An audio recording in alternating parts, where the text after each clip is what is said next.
Grégoire, qu'est-ce qui fait la une du journaux ce matin? Alors Aïcha, les Badjenogor, bien sûr, à l'honneur ce matin à la une du quotidien national Le Soleil. Nous en parlons bien évidemment. Le chef de l'État, Macky Sall, donc, qui a doublé la prime, informe la publication. C'était lors d'une rencontre avec ces dernières au Grand Théâtre Doudou Ndiaye Coumba Rose. Et à cette occasion, le chef de l'État, Macky Sall, a informé qu'il va donc octroyer une motivation mensuelle de 50 000 francs CFA aux 9 138 Badjenogor répertoriés dans les 14 régions du pays.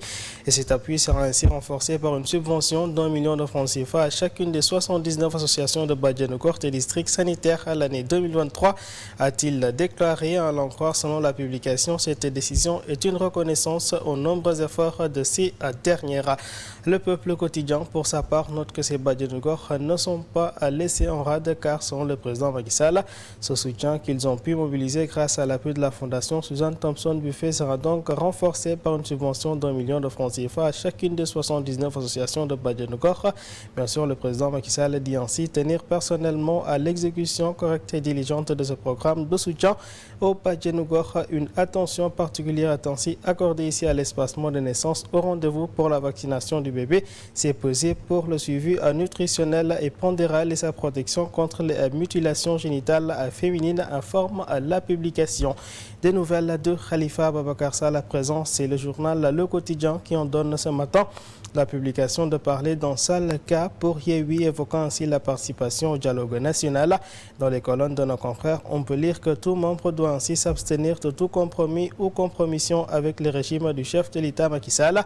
Et justement, sur ces contre-coups dans ce dialogue national, c'est le journal Vox Populi qui prend le relais et souligne Yewwi menace de sévir contre Khalifa Sall et Tahaou. Selon le journal, la conférence des leaders rappelle une disposition de la charte et menace de tirer ainsi toutes les conséquences à l'encontre de tout transgresseur de celle-ci.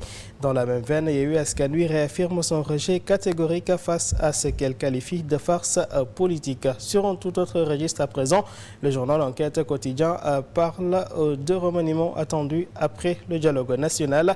Macky Sall veut blinder ainsi son gouvernement. C'est le titre à la une du journal. Selon nos confrères ainsi, des ministères stratégiques pourraient être touchés. Plus loin, la publication signale que plusieurs pistes s'offrent au président de la République Macky Sall.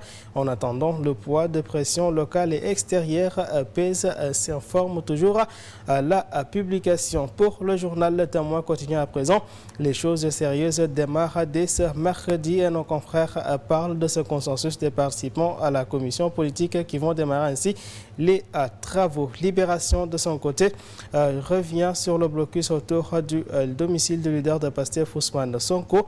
Le journal au papier noir de titré la Cour suprême saisie. Du côté des Échos quotidiens à présent, on parle des arrestations et bien sûr suite aux dernières manifestations.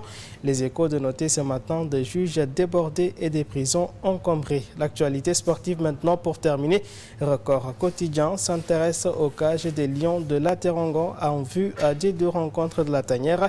Edouard Mendy absent, Alfred Gomis en retard. C'est à présent Sénidjan qui prend le pouvoir. Ainsi va donc la presse du jour. À toutes et à tous, une très bonne lecture.